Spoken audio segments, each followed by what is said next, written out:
Hey, welcome back again. This is the Ordinary Radical Podcast, Discipleship, Biblical Living, Feature, and Conversation Q&As concerning a whole wide variety of topics. Growing disciples to local church through leadership, discipleship, mission. Sit back, let's do this. You talk really fast. Do you know that? I do? Yeah, you were talking so fast. Hey, for some of us Southerners, I just need you to slow down a little bit, okay? I get my slang, my Kentucky accent. Is that a Kentucky accent? You are terrible at a Kentucky accent. My bad. You should really work on that. I should work on my Kentucky accent. And I just want to ask you something because no one can see you right now. So you started shaving your head. Yes. But I can clearly tell you've got plenty of hair up there. No, not really. Yeah, well, you've got a full head of hair. What is wrong with you? I just wanted to be cool like you, Brandon. If I could grow hair, I would, but I can't. Just I shave my head. So is it really out of convenience, or do you like the way it just looked? I like it. I used to shave my head when I was in Japan. So, oh, okay. Yeah. No, you look good. Well, thank you. Yeah, too. I think you look. You would say that. I think you look good. It's just, I wanted to ask you, and I thought it's best to ask while a bunch of people are listening than when we're alone. There you go. Because it's awkward when we're alone. Hey, speaking of asking questions, I got a round of questions I want to ask. This podcast is all devoted to the idea that of our own humanity and just some of the basic truths that we have to remind ourselves of as ministers and pastors. And when I say basic, I mean super basic. So basic that we overlook them. Okay? You want to just jump in, or do you want to say anything? Yeah, I sense, so for me being transparent, the last year and a half has been crazy in my life. Just super busy. People are like, how are you surviving, Jonathan? And so for me, I was just looking back and thinking some of the things, life lessons I've learned, and some of these things are so basic. It just seems so silly. But one of the ones that I think you and I were chatting was, hey, be willing to look stupid, but don't be stupid. Okay, I'm listening. You've got my ear. Yeah. So what I mean, it's like, be willing to make mistakes. Okay, I got you. There it is. But because sometimes people are so fearful of making mistakes or trying or anything, like, it's okay. You're a human being.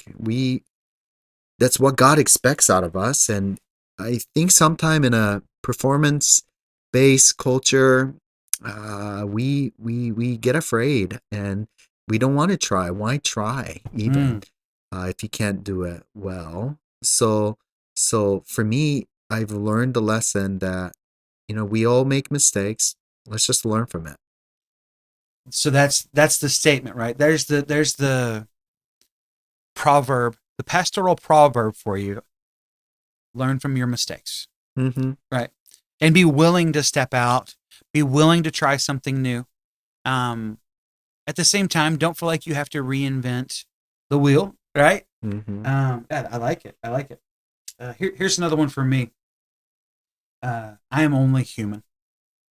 And I think I have to remind myself of that daily because I feel like that I can will the future of my church into action, or I can will certain things to happen. But I'm just flesh and blood. Of course, I have a spirit too, but I'm only human. I'm only capable of doing so much. Sometimes more coffee is not the answer. And I can't just sludge through something. Yeah. I kind of piggybacking on that. I think you mentioned this earlier about how we are not God, and we try to be, especially pastors. And so I'm pointing the fingers at myself and ourself. But we are called to be omnipresent, to be everywhere, every time, at hospital visits, or be at the football game, be at the gathering, be at the committee meeting, be at the trustee meeting, be at the everywhere, every time. And we are called to be omniscient, who knows all the answers to all the questions that people have. And sometimes we think we're omnipotent, omnicompotent, if you would. just we were able to do everything. You were the worship leader, you're the table server, you were the media, social media, Canva, uh, planning. You are the one who does the hospitality ministry. You're the everything and everyone's role. Yeah. And that's just non-reality. And to be okay, and again, this is something that I so simple yet lost. In the busy season, I realized that I don't have to try to do something that I am not, or try to be someone that I'm not, and be okay with that. I love it. So it's not just yourself, it's also your church, right? Another truth. We're better linked in ministry. We can accomplish more. I think as young pastors, many pastors that I know, we walk into ministry assuming that our church is the kingdom of God and that we are going to do magnificent things for his glory. And that's not necessarily rooted in the wrong heart all the time. Sometimes it is. But we have to realize there's churches down the street, there's churches half mile away, and we could do more together, linked arms. So it's not just me. What I'm trying to say, it's not just me as a pastor trying to be enough. I have to realize my church is not enough too. My church is not enough to change an entire city. God's going to do that work, and he's going to do it through many churches, and we should work together.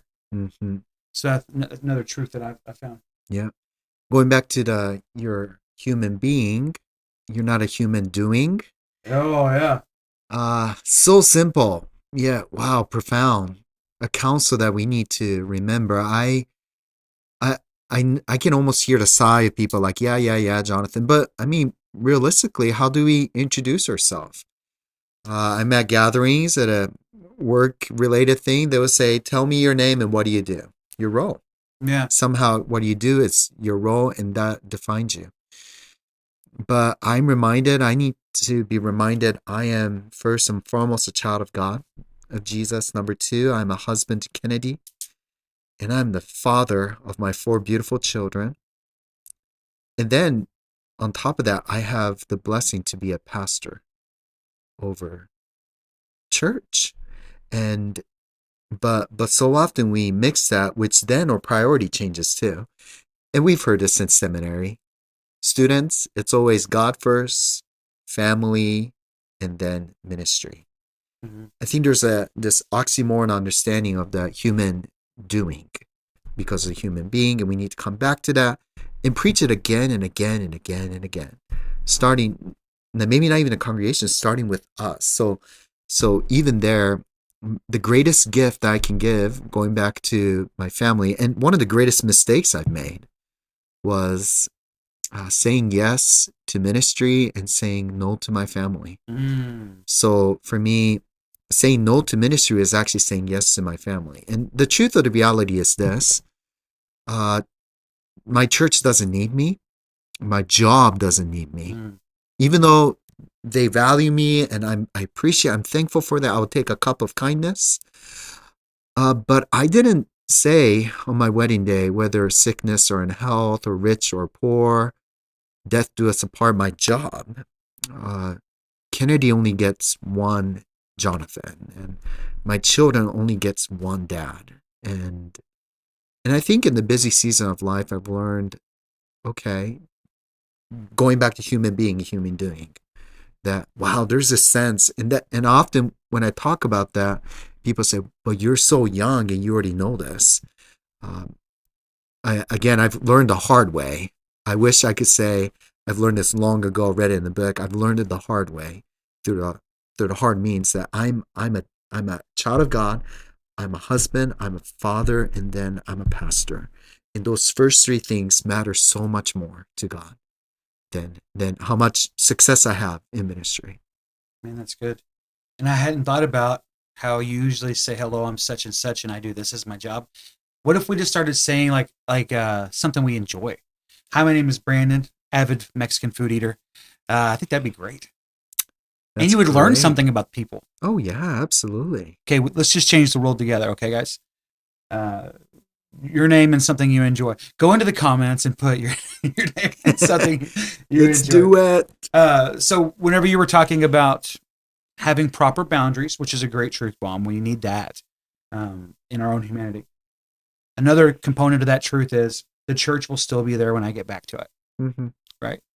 The work doesn't leave. It's still going to be there. And so I try really hard to make those boundaries for myself where I allow myself to have a Sabbath. And people in my church, in the body that is the church, they know Mondays are my Sabbath. They try not to call me on a Monday because they're like, Brandon is doing his thing and he needs his break and he deserves his break. Those Tuesday rolls around, guess what? The problems are still there, and you're still having to work in those. So yeah, the church is still going to be there. I got a few more that are on my list that I'll ask you. What do you think about? How about this one? It's okay to not be okay. What do you think about that one? That's deep right there. Yeah. I sense that many of us struggle with that. Again, because we live in a culture that we portray that things are okay. Like, how are you? Mm-hmm. I'm good. I remember one time somebody asked, "How are you?" And I said, "I'm not good." Okay, well, we have these tasks to do. Mm-hmm. So it's almost a custom here in America. It seems like that. How are you? It's just an introduction, but like, and to be okay. And when we give answers like that, people are shocked almost, like, oh no, something obviously is not right. But it's creating a culture that it's okay that I'm not okay. And going back to I'm a human being. And sometimes that's what I do in my work as a counselor, that I'm listening to some people who are drug addicts or alcoholics, and they begin to talk about their pain, or they act out and overreact, they deflect. I begin to identify their pain, and then I give it a name. Like Edgar? Edgar? Did you give it a name, like a human name? I will mention, and I gently touch it. Okay. So sometimes I'll be talking and quoting scripture, and I'll notice the person start speeding up and start getting upset, and they start bawling, and it's the awkward silence.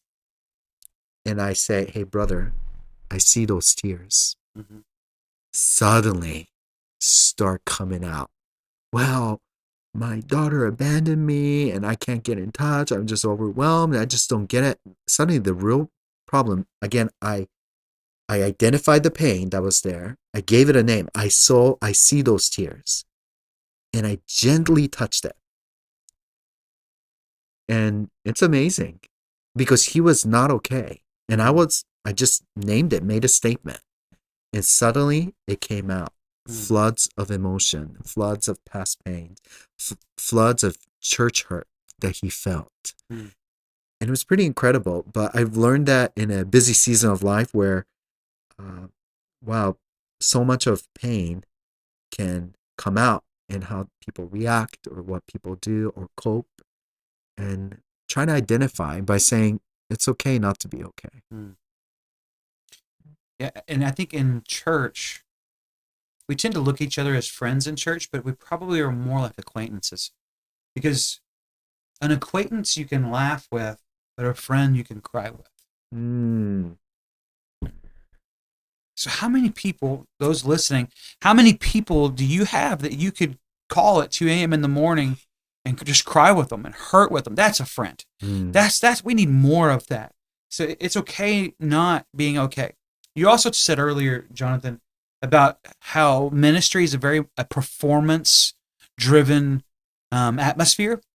And so even like on a Sunday morning, we get up there and we smile and we say, "Hey, welcome." And we want to be the best welcome ever to such and such church. And,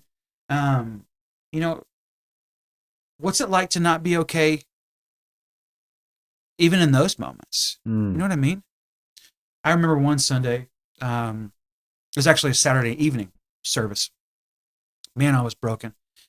I don't know if this will make sense, but I was broken over my own brokenness. That's where I was at in that time. And I just went before the group and in my own brokenness, and I didn't try to hide a single thing. I just said, I am tore up, but I'm here for you, and I'm going to minister. And at the end of that night, people came up to me and they were like, that was the best service we've ever had. Because it was just authentic. It was real. I wasn't trying to be fake. I wasn't trying to present myself in a fake way. I don't know. Do you want to say anything on that? So often, it's okay not to be okay means having the courage to speak the unspoken Mm-hmm. and just identifying the room. I had the privilege and joy of being a transitional pastor over a church that had a major split and major hurt.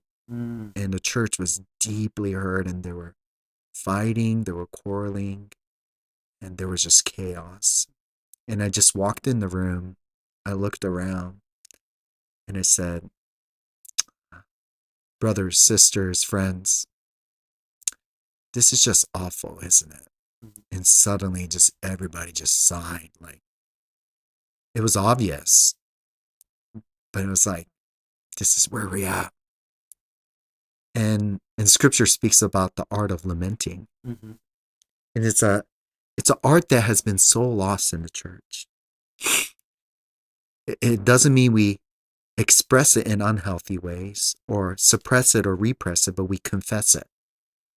There's something beauty into that when we utilize praise and prayer, and again, speak the unspoken, and affirm the church. It's okay not to be okay, and it's okay for me not to be okay. But it often starts with, like you, Brandon, you said, starting with the leadership, and modeling and emulating. And there's such power and healing into that. There's often, the phrase, the big elephant. Mm-hmm. I say there's always an elephant in the room. I would say even feed the elephant. Just bring it forth and speak the unspoken. Okay, people know it's not okay to be okay, but it's okay to be okay. There's power in that, and the power of transformation and transparency. That's good. I know I have a couple more, so I'm gonna throw another one at you. A truth about our own humanity and ministry.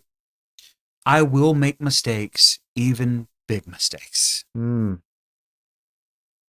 We're not perfect. We act like we are Mm. sometimes, but we're not perfect. I remember there was a pastor who, he did me wrong. He really did something wrong to me, and I kind of approached him on it, and just because I expected more out of him, and his response was, and there's some truth in his response. He said, "Oh, you realized I'm not perfect." And I guess that was a realization that he is just a human who makes mistakes too. Mm. Yeah, I make mistakes, even big mistakes. What you got? Oh, that's and it's almost obvious, right? That we all know. But this is the truth, isn't it? There are really no rules. But that's almost an unspoken rule. Mm-hmm. That the rule is leaders can't make mistakes. Mm-hmm. But actually, the rule is that there's no rules in this. We make mistakes because we are people, and we're not Jesus. We're a human being, like we talked about earlier. So that's been very helpful for me. That deals with my apathy or my frustration or my confusion, realizing it doesn't matter the best system or strategy or structure, there's actually no rules. Mm. And be okay with the element of surprise. And just like, I think one episode we talked about how we are to trust God in the elements of surprise, that how to trust Him even though we don't see the future, how we don't see things. And that we are going to make mistakes, little mistakes and big mistakes, and the biggest thing is to learn from that, right? And get up. And Proverbs 24 says, "A righteous man falls 7 times but rises again." Mm. But a fool falls and doesn't rise up and brings destruction and corruption. So I often tell, even when I work in counseling, drug rehab, where rehab turns into relapse, I said, as long as God gives you lungs in your air, it means that God has not given up on you. As long as God gives you a pulse, He has a purpose. And let's get up. It's okay. And let's not waste our mistakes. I think there was a book written, Don't Waste Your Cancer. So often we look at cancer like the capital C cancer, and we go into this defeatist mentality. Mm. No, the capital C is Christ. Christ is greater. He is stronger. He is higher. He is better than any other. Mm. And we need to remember that, no, God has not given up on me. We can use this for good, and move forward, even in our small mistakes, even our big mistakes. So it's important to, as we present ourselves, not to present ourselves as people that are perfect, but to present ourselves in realistic ways. And then when we do make a big mistake, one that's, apparent, to acknowledge that, ask for forgiveness if needed, and be able to grow, like you said. I love it. But I got one last one, and it ties back into the mistakes, but it's just that God gives me grace. That's where I would like to go next. God gives me grace, and I love 1 John. I love 1 John where it says we get grace upon grace. I think in another verse it says like we're lavished basically with grace from our Savior that we don't deserve. And yeah, let's go there. So often, I believe it was Charles Spurgeon, the Prince of Preacher, said, "There's nothing like the school of suffering." And at times, God brings mistakes from our past, and the reality is that God's grace powerfully works through some of the mistakes, and we need grace. I think about Hebrews 12. It speaks about where the root of bitterness taken place, and we've fallen short of God's grace. And it's taken many people out. That what people need most in past hurt or pain or mistake is not a lesson or a ramp back. What they need is grace. And I know it's a phrase that we often use, but really grace in a measurable, practical way that helps us to carry us on. Grace, yes, the grace of God would take us and lead us and transform us, and that's such good news, isn't it? That grace helps us to carry on. Grace carries us to the next day. Grace helps us to transform more in the likeness of Jesus. And when we being graced by God, I believe, at least for me as a young preacher pastor, it makes me more humble. Yeah, absolutely. It makes me more gracious towards others. Since in my early 20s, I thought I would never be like that guy. I would never be, I'm not going to ever give up on ministry. But there's some stuff that people go through that is so crushing. And that's 1 Corinthians. It says, God, the God of all grace and the God of all mercy has shown unto us so that we could show grace and mercy towards one another. So it allows me, again, it's an oxymoron. It sounds like you're able to be humble and be confident at the same time, because you're able to sit across from somebody who's walked through some really hard stuff, and it's like, I've been there, I've done that. Got the hat, got the water bottle, I got the t-shirt, and I feel you, and I'm here for you. I'm not judging you. I'm just walking alongside of you here, which actually makes you a better pastor. That's good. So you're saying they give out water bottles and t-shirt? I didn't get a water bottle. Oh, you didn't? No. You only got the hat, huh? I only got the hat and the t-shirt. And the t-shirt was too small. But anyway, one more truth. Maybe this will be a good one to finish on. A new day will come. Is what the truth is. I don't know if you've noticed, but every 24 hours it seems like there's a new day. And until Jesus returns and does whatever He wants to do, creating a new heaven and new earth, the sun still rises after the moon is set. So no matter what you're really going through, there is a new day to come.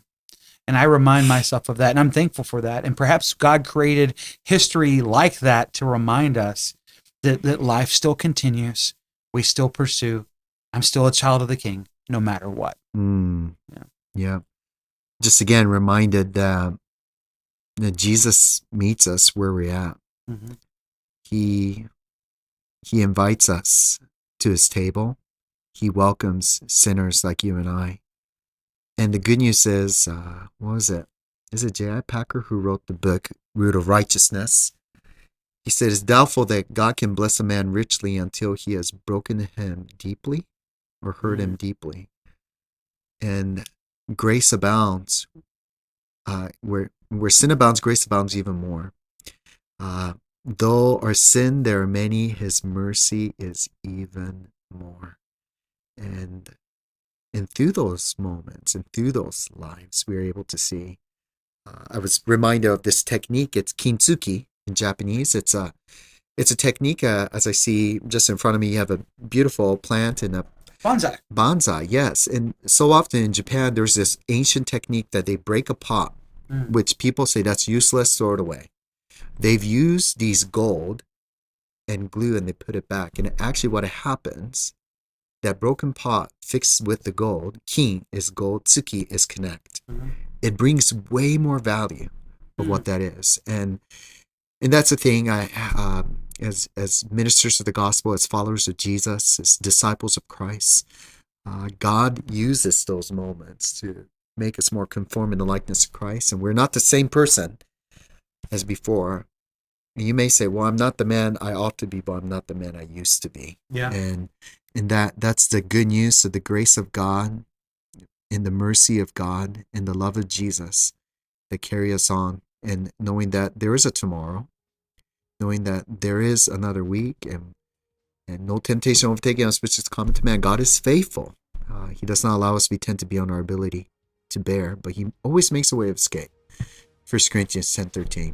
So we are to learn from our mistakes and grow from that, and to move forward together, trusting him, walking with him. Well, there you go. Just a few of those great truths we've learned, and as humans here on earth and ministers. You want to call us out? Yeah, thank you again for listening to the podcast. I hope it blessed you and is encouraging. Feel free to leave us a 5-star review if you would, on Apple or whatever, Spotify, your favorite podcasting listening station. And hopefully we'll be back again to record some episodes. Again, thank you so much for being here. God bless you all, and ciao.